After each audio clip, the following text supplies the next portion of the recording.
Can I start by going around the horn and asking everyone like the biggest, deepest question of like why acting?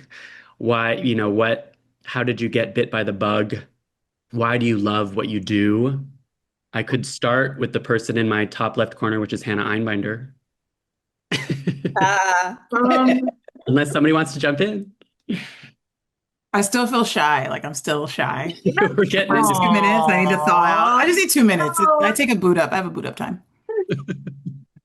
Why acting?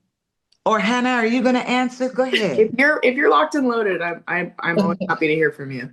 To tell you the truth, why acting? Because I absolutely love it. I mean, when I think about what it is I would absolutely do for free, thank God I do not have to. I think, oh my God, just to be on a stage, just to be in front of a camera, just to hold a mic in my hand. I love performance. And I was bitten by the bug as a child. My brother Stanley and I were cast in, I always want to say the Patty Duke story, but it's the Helen Keller story. But Patty Duke, I remember, she was amazing in that movie. But anyway, the Helen Keller story. And in the play, there's a part where the little boy has the line, and it's basically, if she puts her hand in my mouth, I'm going to bite it off. And I didn't have a line. And every night when my brother would say that line, I would think, it ought to be me. It ought to be me. And that is how I knew, that is when I got hooked on acting. And I love it, love it, love it, love it. I love when you can pinpoint a specific moment when it's like just a total turning point. Did anybody else have that? Mm. I was in a speech competition in high school doing a poetry reading that I thought was very, very serious. And I was taking it very, very seriously. And during one of the rounds of competition, they started laughing at me. And I'm like, literally, like, while I'm doing it, I'm thinking, why are they laughing? This is very serious. I'm doing a very serious poetry interpretation. Kept laughing at, and I started to think, it's my delivery. Is there something about the way my face is moving? And so I started to lean into it. I was like, well, maybe they'll think this is funny, and maybe they'll think this is funny. And then it became a damn rock concert, and I was just like sailing, and I won the competition. I won state. And then that was the moment that I was like, okay, so maybe I thought I wanted to be like a high school drama teacher. That's what I was like gearing up to do. Wow. And then after that moment, I thought, well, maybe it was the laugh, it was getting that laugh that was totally spontaneous. And I knew like we had come up with it together, me and the audience together in that moment. Okay, I can jump off of that and say the same thing in that it's not uh it's now acting, but it is more performing in general. Like why performing, not why acting, in that I usually am like I go wherever the universe takes me, and as I do different things, I realize it's all leading me to where I am. So he talking about that speech class, I took a speech class. So I've been performing since I was a child. I didn't know that's what I was doing, but everybody would always tell me that that's what I'm doing. And I took a speech class in college and I hated that guy, the professor. I thought he was taking it too seriously. It was like what is it called? The where you just add it for the credit. It wasn't my main focus. I was like, I'm just in here because they're forcing me to take one. And I think this was easy, would be easy because I talk a lot. That's what people tell me. So, but he was so hard on us. And to this day, and in my career through stand up and writing and everything, I realized how much that class helped me. Because right after that is when I started stand up, and I'm like, oh, wow, this guy helped me to not only talk, but to how to organize my thoughts and how to, perform, you know what I mean? And in spoken word. And then that experience as a stand-up took me to acting and showed me that world. And like Cheryl said, I love it. And it's not what I really like about acting in Hollywood in general is there's so many paths to get here and so many places you can go once you're there. And that's exciting to me. It keeps my brain excited, which Mhm. I've realized I require. Yeah.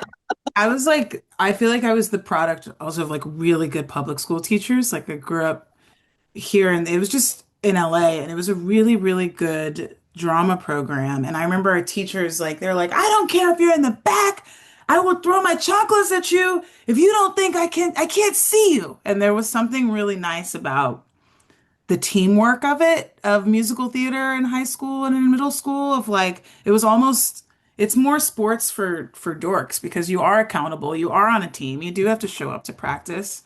And then also, I found that even when I was younger, I didn't know what it was, but words would come out of my mouth faster than I could think about them or process them, and then it would be witty. And for me, I didn't know that that was something that would lead to kind of my acting career in a way. It's sort of those random little traits that add up, and you're like, oh, that's timing. Oh, that's what that is. And Uh-huh. it was really inherent, really early, and that's kind of what I credit. It's just this natural sort of words coming out of my mouth faster than I can process them. So when you say musical theater, what's the song? Oh my gosh, what's the song? What's the song? There's always a song from musical theater. Okay, Always. okay. Singing in the Rain. We did Singing in the Rain, and that really stuck with me. And I was like in the back, but I remember doing a lot of sort of tap dancing, and then I had the lead in Wonderful Town, which I did, and then for noise, I did Noises Off, and I was like Carol Burnett's character. Really, like, so I Ah. would get the fall comedies too, but always in musicals. I was sort of in the back, but all of those parts, I don't know. I just kind of really got to dig into to that. But a lot Mhm. of times for Wonderful Town, I just think, why, oh, why, oh, why, oh, did I ever leave Ohio? And you know, when you go to bed and you like cringe, I don't know if you have this, Cheryl. I would imagine you don't, but sometimes I go to bed and I feel that song come back to me and kind of cringe before I pass out. But But that's funny because mine was we did Oklahoma and I played Adu Annie.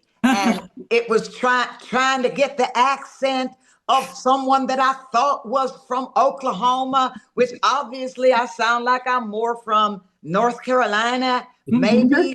But it was just the whole, I'm just a girl who can't say no. I'm in a terrible fix. Oh my God, I'll never forget it. just the earnestness, the early earnestness is really, there's something very sweet about it. Yes, Yeah. trying to get it right. Yes. Yeah. The The earnestness thing kind of it's like there's a lot swirling in my head right now because like Janelle, like my background is stand-up comedy and like What's up, Hannah?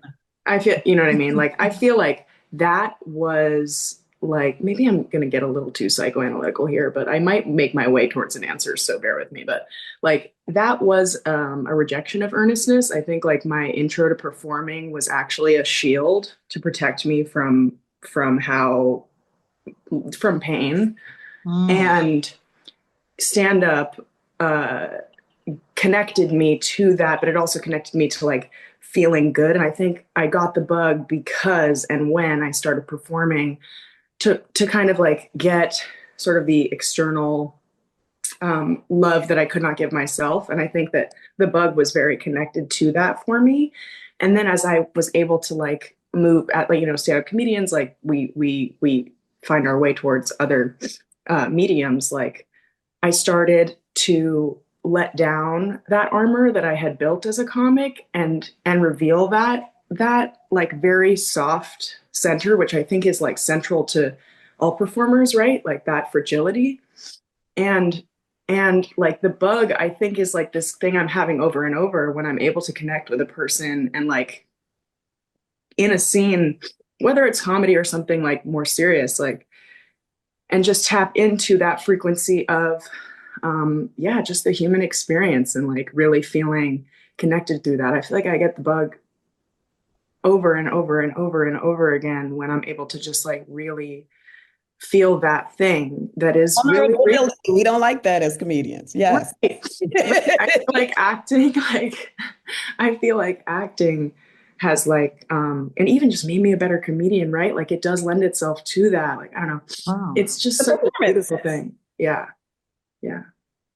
That's Me beautiful. and Getting bit Hannah by the talk about bug. this stuff all the time. That's why I'm interrupting her. But No, yeah. Yeah. I think Hannah's probably talking about like your parameters changing every time you act.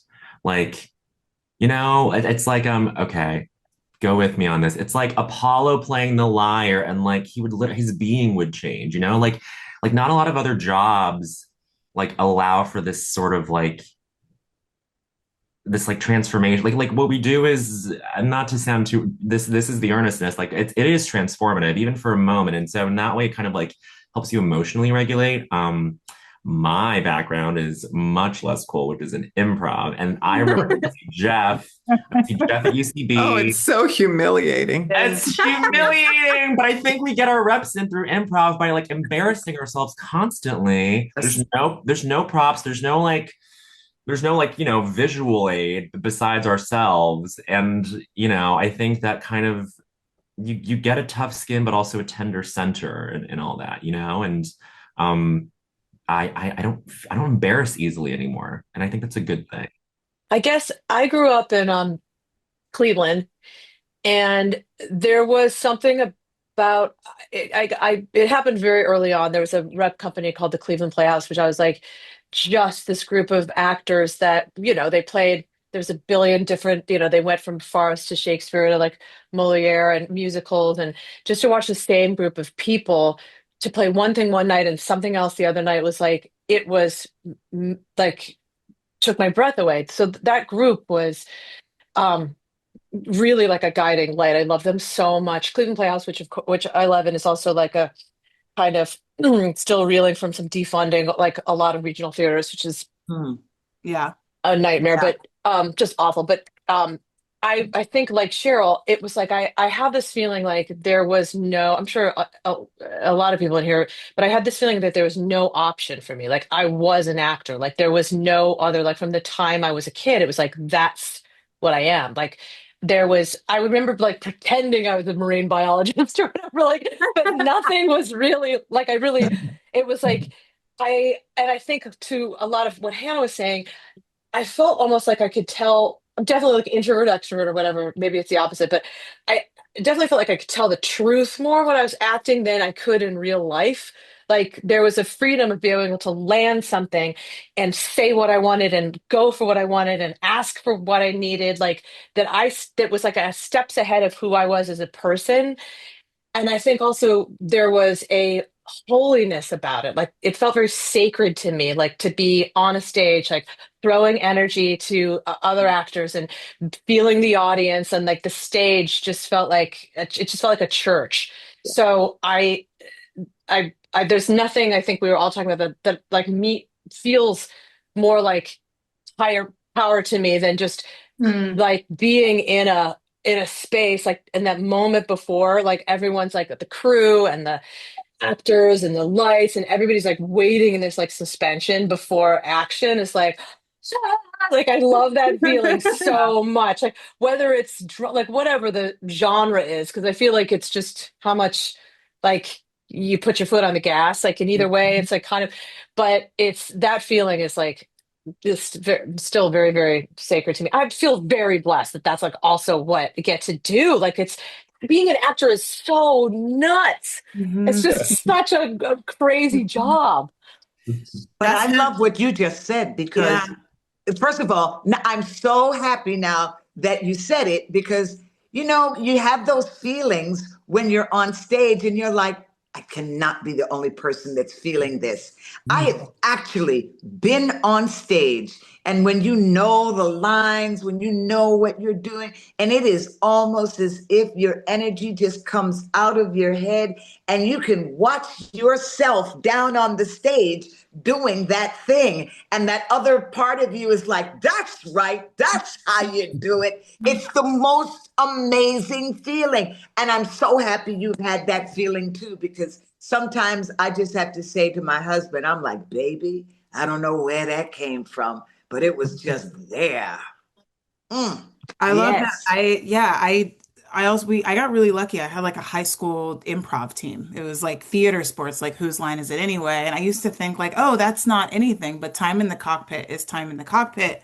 And translating that onto screen and being able to kind of make some sort of money doing that is, I am so, some sort. Miraculous. So like I feel very blessed, but I love that moment of not knowing what's going to happen as well that you guys are talking about before that, like before they say action and just kind of connect. I think improv is really conducive to we do things together and we kind of fail together, which you're not really failing, but that risk of what's going to happen and we're going to crackle, in this moment together. I want every moment to kind of feel very similarly to what you guys are talking about, where it's like, oh, we're going to create this, and this cannot be done without like me and this other person in this moment, and to get that on screen, even coming from, like a theater background is really I'm really jazzed to be here with you guys today. That's all. Yeah, big time. Yeah. Yes, Liza. I still ask myself, am I insane that I don't want to grow up?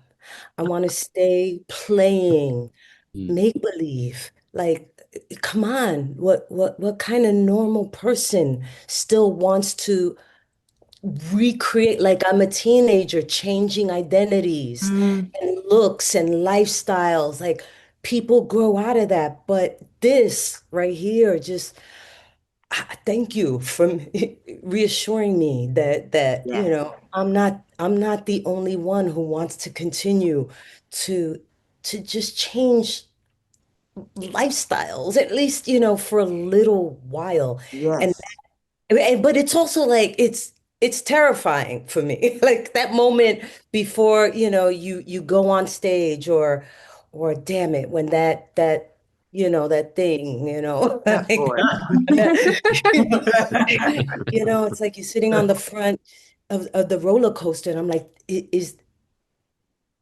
should I keep trying to process if this is normal or not to want um to live for that tightness at the pit of my stomach and I don't know, but I just know that there's nothing else I can do. Mm. I mean, like that's just something I'm listening to everyone's stories when it popped or and all I know was like I was graduating from kindergarten to first grade. So we had a school assembly and all the parents in the family, and the priest had all the kids, all of us on stage, and he was trying to get through a speech. And it was just something of being on that stage and looking at all, and I couldn't help myself. I just started whistling and singing. And I knew that Father Stelz like couldn't hit me because everybody was there, the witnesses. It was so that took some courage to try to do that. And it just kept going. But for me, it was a much longer, a later path that it took to unfold. And but I just knew I had to do this. Yeah. What they're doing, I want to do that. And even worse is, when I had um when I was braver, it was like, get out the way. I could do it better. That thing that Mm. maybe, maybe it was just I had a healthier um uh ego. I don't know, not ego. Yeah. All of that is just to say, like, I feel so lucky and understood with all of Mhm. y'all. Thank you. I always feel like a weirdo because I'm listening to y'all and I think, you saying this is the only thing I can do. I think for me, acting has showed me there's no limit to what I can do. I'm acting as I can just act like it. You know what I mean?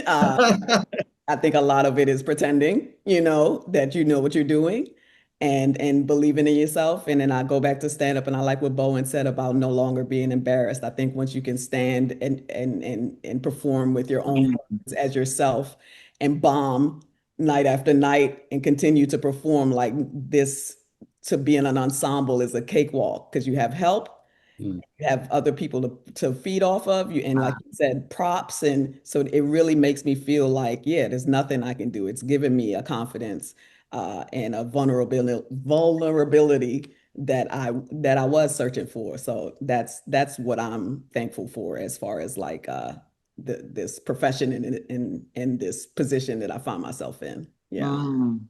Absolutely. Jeff, can I put you on the spot and ask you about why acting? Um, well, for me, I didn't know any actors when I was growing up. I didn't know anyone who did this or I didn't even kind of think you could do it. But then it was very similar to like coming out as gay, where I was just like, I'm an actor. I had to say it. I had to say it and I had to be it. And I needed to kiss boys and be on a stage. And honey, she's doing both. Okay. Incredible. I'm really into this idea of, it seems like a through line that's emerging here is uh, being embarrassed about your early work or putting yourself out there in a way that, yeah, you become resilient, right? Once you quote unquote fail, and it's not failing when you're storytelling. I like this idea of looking back and cringing at the earliest work and kind of maybe comparing then and now. I want to ask each of you, like, where in the earliest part of your training, however you cut your teeth, does it overlap with this role, this Emmy nominated role? Because I think for some of you, there's a direct like one-to-one, and for some of you, it's more of like a bizarro path. We have a lot of theatery folks. We've got, Janelle and Hannah are on the stand-up-y side. Jeff's done a bit of everything with the improv. Bowen's got the improv. Jessica has the improv too, but was also on a Nickelodeon kids series, which I didn't realize until recently, which we don't have to talk about. The rest of you are theater, and I'm always interested to hear about how theater how that translates, or what lessons did you learn early on that kind of you still consciously hang on to today or subconsciously? I think it's the fact that they're very different. The way you act on stage is not the way you act on television, is not the way you act on motion picture, is not the way you act or speak when you're talking to crowds of people. They are all very different applications of the skill. You use huge movement when you're on the stage. And I learned very quickly, you've got to bring it way down for the television screen. You've got to bring it even further down in many ways for the movie screen, or else you're not able to apply your craft. That's why some people end up staying in theater, because they're not able to apply it to the different sizes of the box. And that is what I had to learn very quickly. Love that. There's some practical tips in there. Does anybody disagree with Sheryl? I almost want to ask, does anybody feel like, oh, I do the same things every time? Would anyone dare disagree with Sheryl? I know. I just want to encourage, like contrasting viewpoints as well.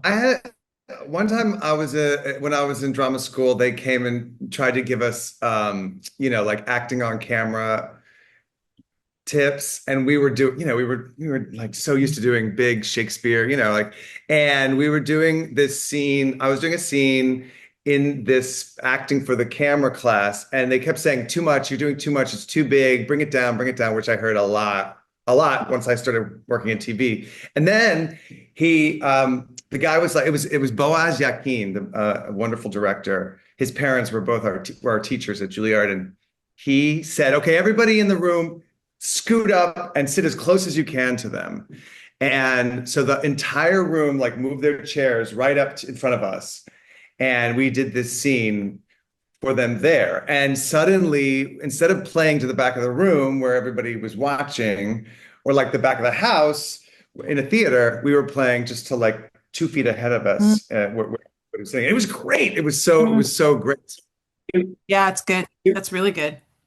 It was a really, really good technique. And so like in some ways it was doing the same thing, but just to a much, the lens is right there as opposed to, a block away in like a Broadway theater. It's hard, but it's hard, it's hard to figure that out before you're so used to doing it a certain way, and you think this is how I'm good. This is what I was taught. This is what everyone said was good, and when somebody comes up, when you're on a TV set and they're like, really good, just smaller or do less. That's the thing that like do less, and I'm like, I'm doing 10 things over here. What do you mean do less? Let's what? I'm like spinning plates. I'm acting. I'm a man. I don't know. I don't I know if any of you feel the same or have the same feeling, but when I first started doing anything on a camera or like Hollywood, I felt, or in my mind, it was like, oh, I felt like such an imposter. Like it was like there was a type of actor that was like a movie star. Like that was a whole breed. And then I just felt like I was like, like pretending also like to be like an actor and like it took a long time to like Yeah. actually like I think to what we're talking about to kind of um find oneself like in this and that new medium because it was like a weird there was like a vulnerable like I felt like so powerful on stage. I mean, and I was like a kid, like I did, but it was not like but it was like I just felt so much more ownership, like of your arc. And so, like all of a sudden, when you were like kind of at the mercy of like other things, I felt very tight for like a while. Like, so it's taken a long time to like loosen up, I guess. I don't know if anyone else feels the same way. Yeah, I had that too. I only find like I had so many really bad acting coaches that were like these straight white guys that just didn't get me. I'm like a 6 foot tall black lady. I'm not for every part and vice versa. And whenever I would try and fit into their notes of like smaller, different, I want you to hit A, B, C, D, it didn't work. And I find that I do great. My best work is when I attack things with specificity and when I am unself-conscious. That's like, if I'm unself-conscious on camera, then I know I'm like doing my best work. And I found my early lessons that I found that I think back on a lot was just standing strong in my own choices, but I had to bump so many walls and have so many things where I was trying to contort myself into like that vision of like a white actress who's like, 5'5" and thin, that's like working a lot. And I had to just be like, oh, well, no, I'm gonna do that. And there's something about this category, this kind of supporting actor category. This is like a really diverse category. Like when you look at it versus kind of the other categories, there's something about like, I don't know, just kind of showing up as myself and being able to support, but being the lead in my own head while still doing teamwork that I can only do that if I'm as specific as possible. And just to go back, that was my earliest lesson, I think, that I think of a lot. Is specificity kills cliche and makes the Jessica like Jessica, I think. Mhm.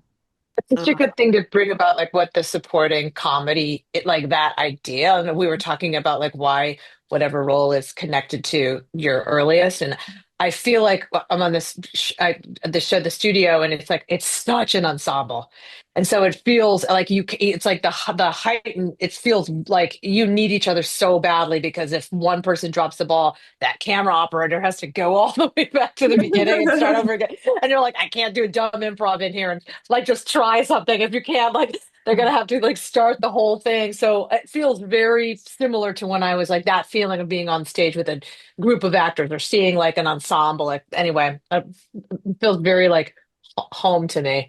Mhm. Um, yeah, I don't want to disagree with Cheryl, of course not. But I think, if we're honest, no one in this group, of course, but we all know of actors who are the same everywhere they are. Like they are doing the same thing everywhere they are, and that's their thing. I think that's interesting too.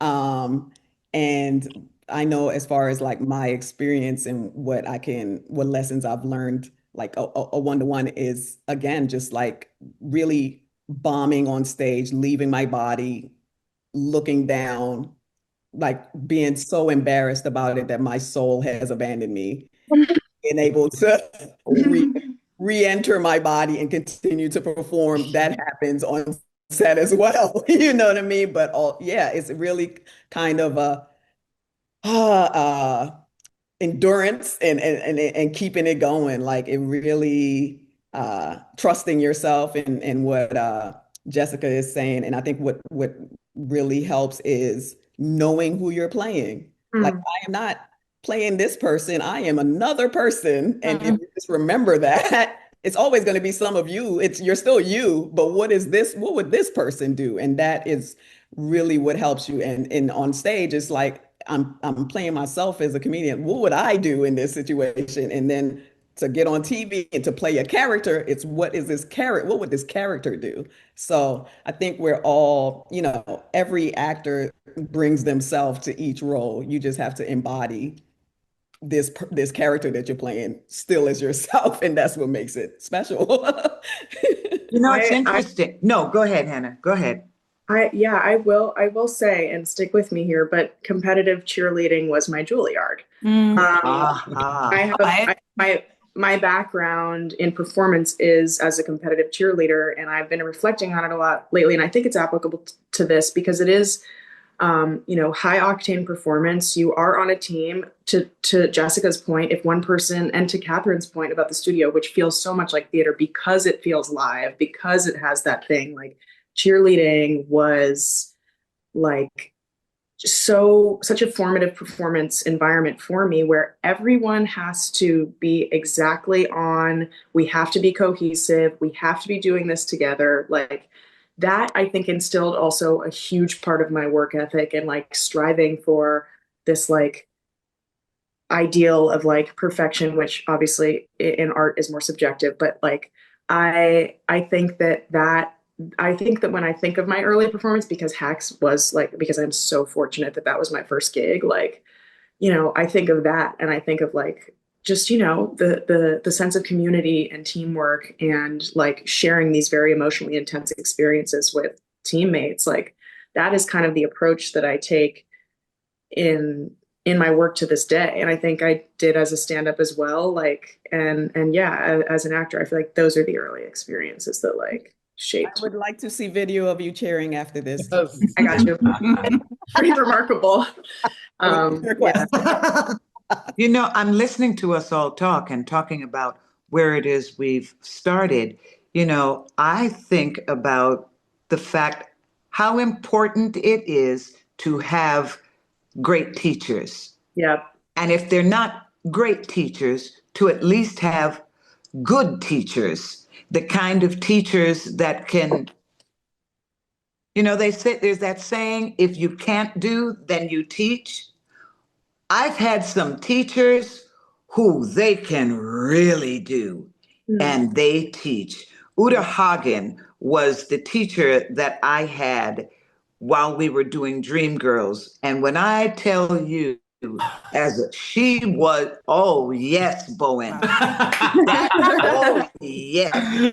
Oh my God. That woman, you would go into class at HB Studios and she would know that I'm coming in before a matinee, and it did not matter because once you showed up to class, you better be ready to deliver in class, whether you're going to have lunch or you are going to do a matinee. And I think about having a teacher who saw me and pushed me as an actress. I think now on being on Abbott Elementary, taking everything that I learned from class, everything I learned on the stage, to being now in this small box where Randall Einhorn is one of our continuing directors. And I think it was, and Janelle, connect me if I'm wrong, was it Parks and Recs or was it The Office? Which one? The Office, and he basically Created. popularized a certain style of camera for mockumentary. Exactly, on that stool that our camera people work on that keeps moving. They catch everything. But one day, Michael, you said this about the smaller, sometimes just like you have a great teacher, you got to have a great director who can find the words to talk to you. It's like when they were saying to you, be smaller, be this, shrink yourself. When the director can look at you, and this is what Randall said to me. He said, "You can do anything. You can do everything. Now do nothing." Mm. I thought about that. And I'm telling you, my first instincts was, what the hell you mean? I'm an award-winning actor, but do nothing.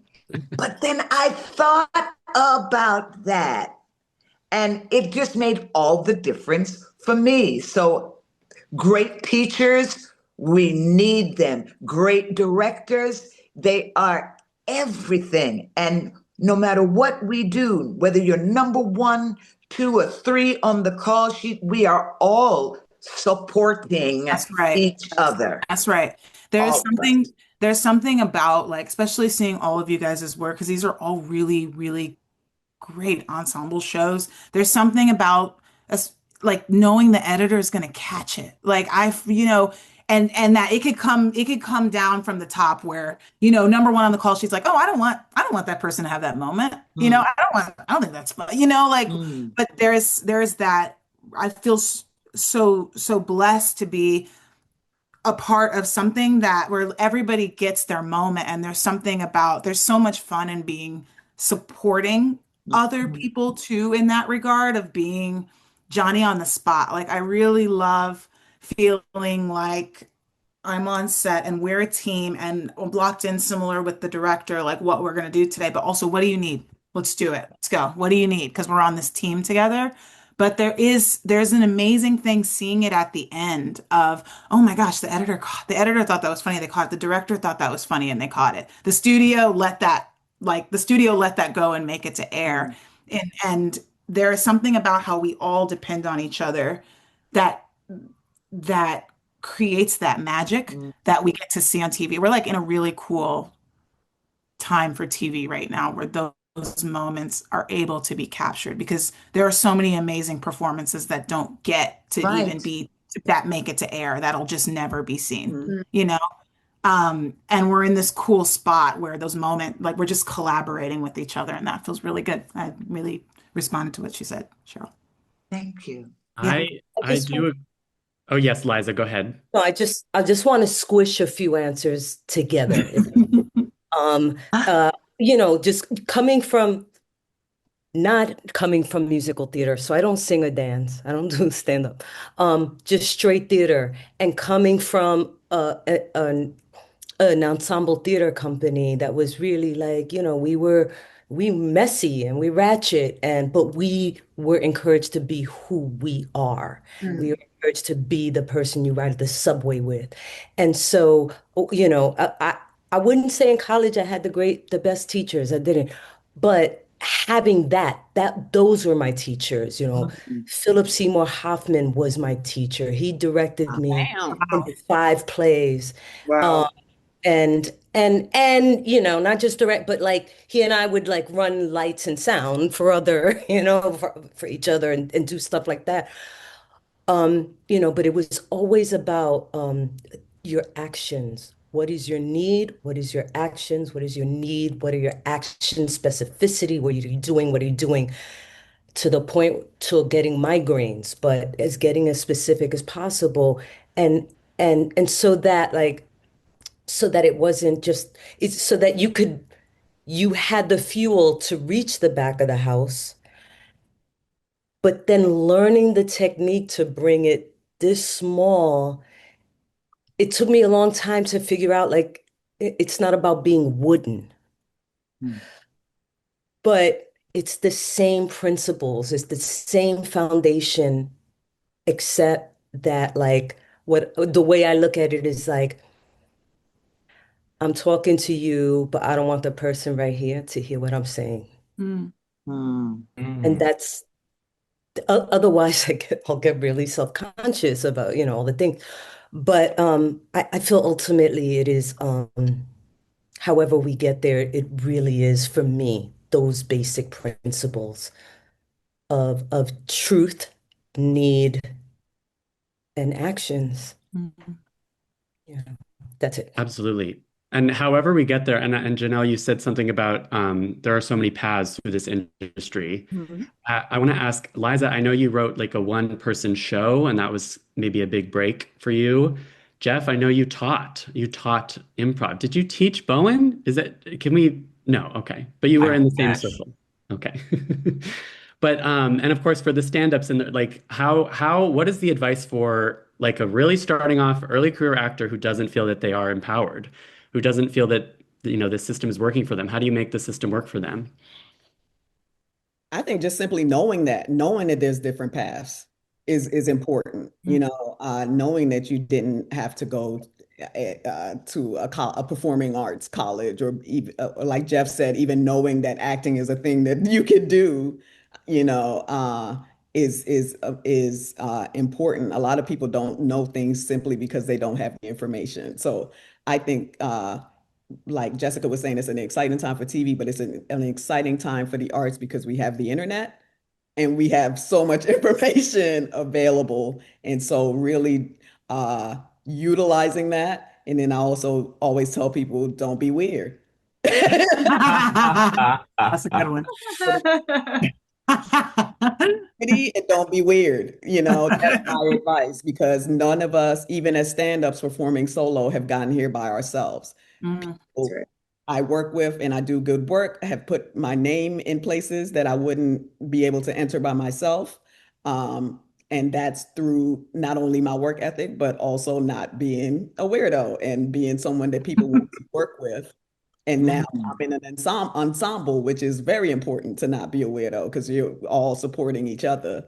And so that's what I would say is to simply inform yourself. So many people ask me that question and have not even Googled it before. You know what I mean? Like how could you not even have that curiosity? And I always tell them, I don't think you're gonna make it if you couldn't even think.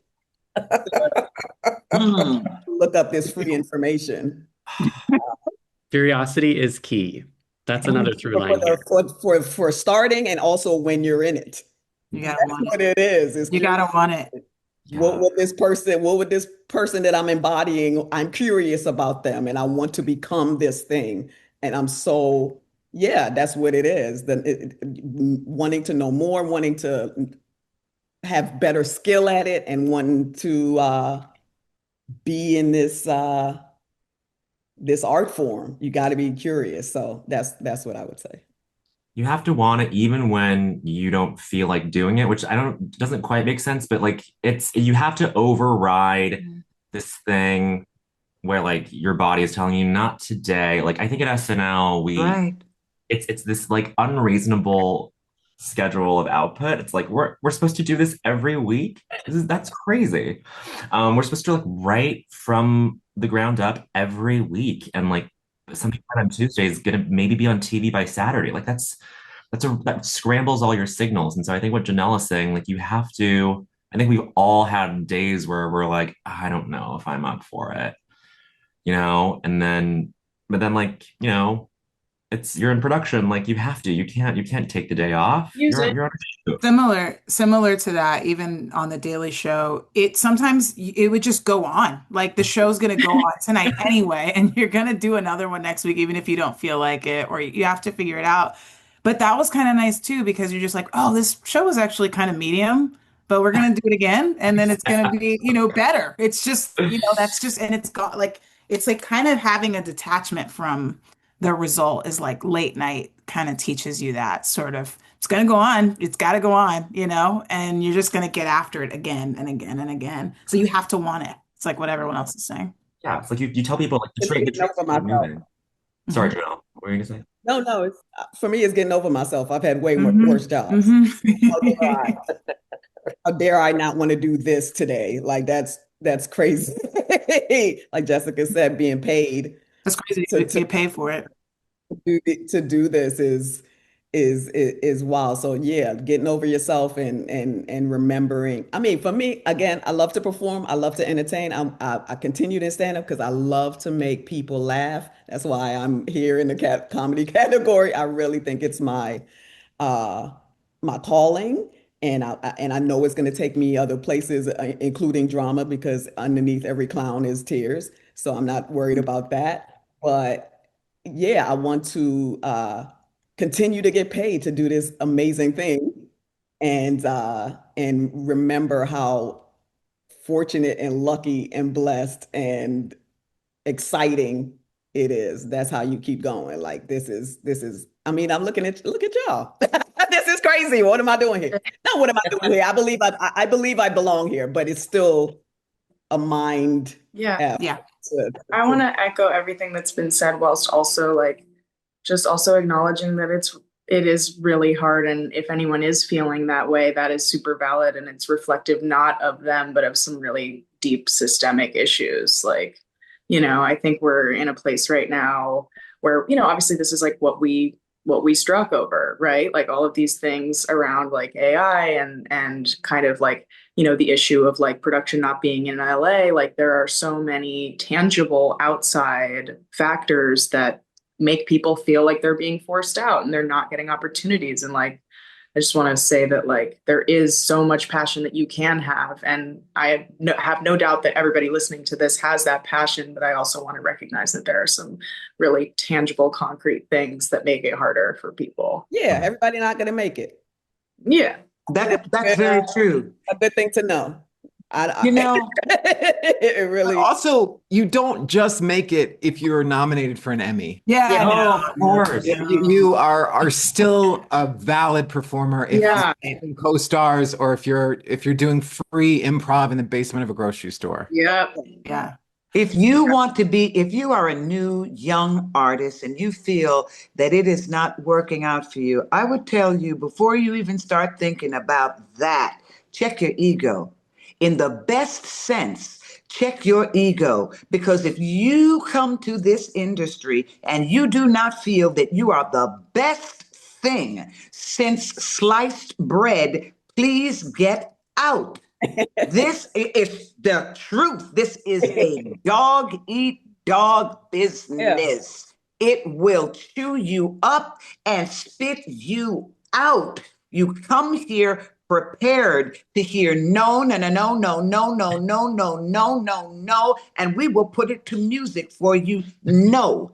So you better love this. You better want it enough to do the free gigs that he was just talking about. You better want to do this just to express yourself on the stage or the screen, because this is an industry that people lose their minds in daily. Daily. Especially if you're a person of color and you're like a queer person, this category is very that loaded, you know what I mean? As opposed to like outstanding lead actor in a comedy, everybody looks different in that. But it's like this industry will gaslight you, especially if you came up for like a long time, and make you think that you're not as funny and you're not as and it's that wanting it, because everybody's gonna hurt your feelings. Yeah, they are. Every day is an exercise in this business of how can I process getting my feelings hurt? Yeah. And just holding space for like, it's going to be harder for you because you're a person of color and or a You queer a white person. male friend as well, who's already. What'd you say? Sorry. Get you a white male friend as well in your crew. Yeah. A lot of us wouldn't be here if there wasn't like a straight white guy that was like, yo, this person. All the white men also put a word in for me.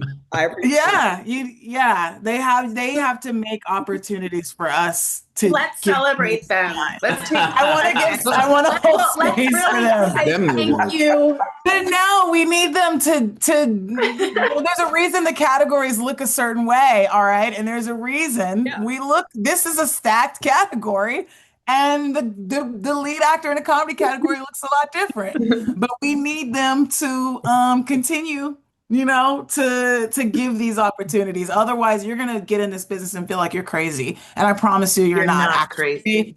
Actually, that white girl is actually gonna get that part before you, and you just didn't get it because you were Black. And I'm saying it more bluntly, but that's what I mean when I say to be prepared that everybody's not going to make it. Like what she was saying, you have to love it to love it. I did many free gigs, for sandwiches and drinks and things like that. But after a while, you got to live, you got to make money, and so you really do have to figure out how you're going to deal with the fact that it's not happening for a myriad of reasons. Mm-hmm.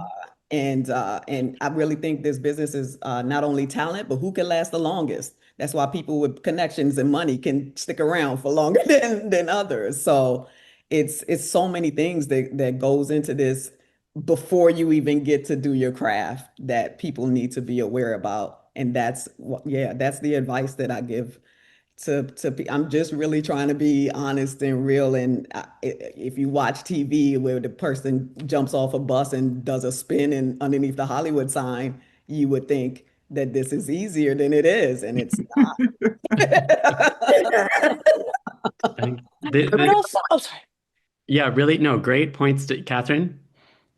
I was just going to say, like, I think also advice wise is that you don't, it's also, there's an element of just being a crapshoot, like a cosmic crapshoot. Like, there's so many extraordinary performers, like, so many extraordinary performers. And also that you never know what your path is going to look like. Like, you never know when something could happen, or you just don't know. Like I was much older before I started getting paid for anything besides the children's show in Ohio called Hickory Hot Up, which I played with puppets. But anyway, but there, you just don't know how it's going to unfold. Like, you think you're in a period, it's like, it'll never happen. It'll never happen. It'll never happen. You just don't know what could possibly be around the corner. Anyway, I just feel like that's something always to know. And, Hopefully you as an don't starve actor. by then. Yes, exactly. 100%. But also, yeah, the crapshoot is like, oof, I don't know. I mean, I'm sure you all know like extraordinary actors that are just like, yeah. Oh, yeah. God, yes. Yeah. It'll never, sometimes people get on like, can you believe like Black women in the 90s played the therapist in the 2000s? And it's like, yeah, because those were the only parts and they had to do it. I don't believe in like, everybody had to fall on the sword for us to get here and be able to do that performance. And so people, like different people of color, had to do stuff. And we get to be here and do these kind of make 'em ups and obsessed with getting paid today. I guess they get paid to do it, some sort of living wage. But I hate shit talking everyone that came before us and a need to overcorrect of like, it's like, shut up. Like, we had to do it. It had to be done. It had to be done That to get part. I'm gonna be cheesy, like, and I'm glad she's show some respect. If we didn't have Jenny Schechter, we could not have Ava Daniels, and that's on evil bisexual representation journey. I'm gonna be cheesy even though we're on the same show, but that's one of my pleasures of working with Sheryl. Like Sheryl, it's not unnoticed or unknown by me the amount of things, even though she hasn't detailed them to me, that she has had to go through to be where she is as a not only a dark-skinned Black woman business. And Keep in mind not being mixed, it's a different. Yeah. Still be able to love this as much as she does and to smile like she does is amazing. And anyway, I wanted to just say that to her. I apologize if I've never said that before, but it is not. It is an honor for me to be able to play alongside her and also learn from her and just have that knowledge that this can, regardless of all the stuff she went through, she can still enjoy this business and enjoy the work. And also the things that she went through made it that much easier for me. So, yeah. And the generosity that you bestow on all of us. Right. That is, thank you, sis. Like that generosity there, I've seen, folks who, and legitimately, can get beat down and cynical. And there can be a vibe of like, Yes. and I just, yeah, nah, I feel like, thank you. And I hope to be able to reflect that in close to how you do. Yeah. Thank you. Yeah, your warmth. I mean, and also, I cannot believe seeing you on a Zoom, how beautiful you are. Every time, I mean, you are insanely beautiful. Yeah, not only inspiring It's career-wise, insane. but I have And definitely warm. taken Yeah. care of myself better since knowing Cheryl. Yeah. I'm like, should I put more lotion on every day to stay hydrated? Because she Medians isn't really the beauty industry, and yeah. it's Cheryl, and like, oh, I need to like take care of myself, That's and insane that you work with that person every yeah, week. yeah. So no, what a blessing. Like Yeah. I'm learning so much. Incredible. So Yeah. Thank you. This is all, I think early career actors are gonna, this is pure gold advice. Thank you for all of your perspectives and your kind of sharing the commonalities that you have. We have about 5 minutes left, and I want to do a rapid question round robin. Another common theme in this conversation is the low points and how do you deal with the low points? I like to ask about auditions. If somebody has a low point that they consider to be perhaps a worst audition horror story that they can tell in there's a lot of you, so maybe 60 seconds or less. This is really, maybe tough, but maybe for some of you, you know exactly what your worst audition horror story is right away. I did a round. Oh, sorry. No, go ahead. I did a round kick and no one responded to it. That's a good one. Okay, great. A perfect round kick, no response, no reaction. I did not get the part. Thank That's you. a real low point. I love that. Yeah, that's great. It There was the a period where I 80s. thought it was the 80s. Oh, sorry. Go ahead, Cheryl. No, you go ahead. Oh, no, I was going to say there was a period of time where I thought the more props, the better for an audition for some reason, and I was definitely not off book, and so there was like a lot of like a grocery bag with like bananas and then the sides in one hand, which was just like so awful, and like the person sitting way too close, and you're like juggling. Awful idea. There are those legendary stories where it's like Beyonce walked in for the audition of Austin Powers and she had a full, thing. She had like a full wig. Like there are those weird stories that come out where it actually like works. Yeah, it did not work for me. But yes. Beyonce. I mean, that sentence started with Beyonce though. I know. You have to be at a certain level to pull some shit. Like I think there was one that's like Jada Pinkett came in a dominatrix outfit and totally rocked. It's just this funny. Anyway, I get that. Mine was, it was the 80s. It was the 80s, and it was in the middle of or after Dreamgirls, and Saturday Night Live decided that they were going to add color and gender, Black woman. And they invited me to come in to audition, and I went in. That's it. That's it. I mean, to this day, I carry it with me that I've worked on the art of communicating comedy because I was so terrible.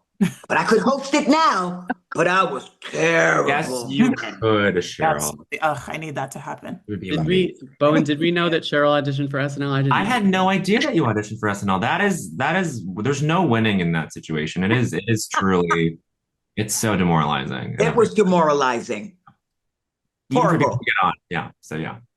Actually, I'm realizing that I too, after Just for Laughs Comedy Festival, went and auditioned for SNL, as many stand-ups do. And I had a music cue, and it didn't play. Heat it up. And I talked to the guy in the booth and I was like, okay, so I'll say this and then you press play. And he didn't. And so I was kind of like, okay, I'm gonna just I was like, I gotta do something else. It was pretty bad. But that's okay. It worked out. Look at you both now. Yeah. I feel like you would handle it differently if it happened now though, now that you've had experience on in different ways. Totally. You know what's crazy is because there were, I think, 2 auditions before getting to 8H, and I did or showcases or something. I had the cue on my phone in case it didn't play. And in one of my other auditions, the sound guy, because typically when you're a woman and you go to the sound guy and you have a request, they're like, God, everywhere, even at as I was running my literal hour special, every fucking sound guy in every city across the country is like, girl, what? I'm here to play. Let's get it started and then fade it down and then you do your shit. I'm not here for that. And, besides a couple, but anyhow, I usually have trouble like getting people to like help me with my little like extra bullshit. But you know, it happened to me in one of my early showcases, and I had it as a backup on my phone, and I was like, no worries. And I played it into the mic, and for some reason I was just like, it's SNL, surely they they will play my cue, and sabotage. I love when an audition horror story is SNL. It's notable. It's notable. Yeah, pretty cool. Never audition because my agent always tells me in advance that I won't like it. So that's why. Oh, She knows me well. Jeff, Michael, do you guys have audition horror stories? I'm sure you do. One time I was auditioning for a sketch show that was not SNL. That shows you where I'm at. And the lady was like, oh, okay, great. Those are good impressions. Can you just do like 10 quick ones? Just like 10. Oh my Like, I like to please. And so I was like, Britney Spears. Yeah. Julia Roberts. Ha, ha, ha, ha. And then she goes, I'm going to stop you. Can you not do any more women? And Oh, I gotta go. That sucks because I thought that was hilarious. That was great. I had an audition for it was like Henry IV or something, and it was in one of those casting offices in New York where there's tons of rooms, and there's just people everywhere stretching and warming up. And our room was we were running late. They were running late. Before Henry IV was the national tour of Cats, and it was running very late. And so when I was first up for Henry IV, and the director of Henry IV was furious. Like I could see her storming around. She was furious. And so when they were finally ready for me and they said, come on in, I came in and I was like, it still smells like cats in here. And she gave me the iciest look and she was like, okay, what do you have? And I did my thing. And she sat me in the middle and she was like, I'm just not feeling it. Literally said, I'm just not feeling it. And then gave me a few directions and I did it again. And she stopped and she said, see what I mean? And then turned to the casting director and said, that's all I need. Oh my God. Louise, I'm sweating. Mean. Oh, no, and you didn't get to do Henry IV with that angel. Oh, no. Yeah, I just think back to audition of like just the woman just really eating the salad, like just really the casting director's like really into the salad, Like, I don't know why in that moment I'm just like, damn, like I wish I had this salad. Like I'm ready my heart's pounding, I'm sweating, and this lady's like, all right, let's go. And then the one that I think of a lot was one of those, you remember those showcases, like a comedy showcase, and sometimes the networks would do them. I remember I did this really long kind of like comedy set. It was all like weird, awkward stuff. And the guy was like, the cast member sat back, is like, there's something weird. It's like, I can tell things are happening and I know stuff's going on, but I don't know what to do with you. Oh my God. It really stuck with me for a really long time. It was this white guy and he was also having a salad and he was eating something tasty, But he was like, I don't know what to do with you. He's like, it was sort of like, there's a lot of this, but what do I do with you? And I think about that all the time, actually. Wow. It's crazy when they say stuff to your face. Yeah, Oh, God. This is just all helpful. I think, again, early career actors need to hear, like, these are the potential pitfalls of, I'm sorry to make you all relive your traumas, but. I hear it not only as bad audition stories, but again, more stories of endurance to experience these things, continue on and do another audition and keep it going is amazing. And everybody don't got that in them. So That's right. Yeah. Absolutely. I'll stop. Right. Liza, Bowen. It was the early 90s and I was just starting out. I didn't know anything. And I got this audition for Meg Simon for this movie. And in the scene, I was supposed to like seduce my boss. And in the directions, it said, she sits on his desk.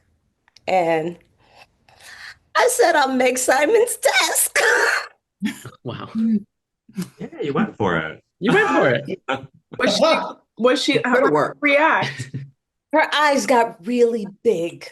It's like, okay, thanks.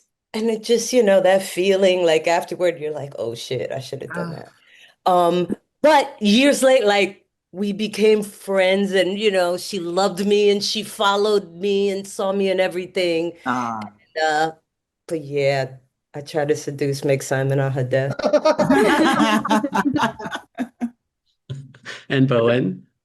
Mine was it was for like a Chinese mobster. Can you believe I didn't get it? I and the lines were the sides were in English, and then I got off book on the sides in English, and then I get there, and the casting director is this lovely white woman, and this pertains to the fact that I started it, and then she stopped me and said, "No, no, no. You're supposed to do this in Mandarin."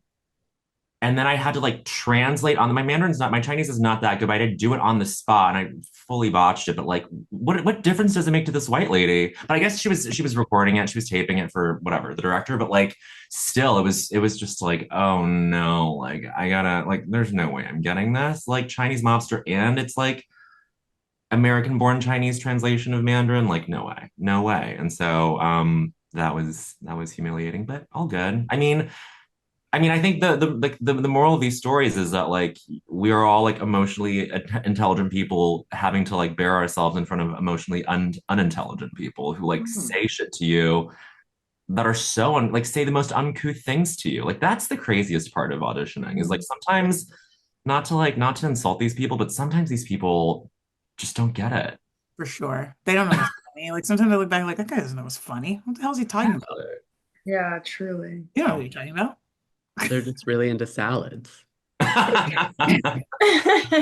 Thank you all so much. This was such an affirming conversation in so many different ways. I think any working actor listening to this is going to get a lot out of this. So thank you for coming together to commiserate. I'm sorry to relive the trauma, but it's good to commiserate and it's good to talk about the high points too. Yes. Thank you all so much. Thank you. So Thank you Have for a great Sunday. Yeah, thank you guys.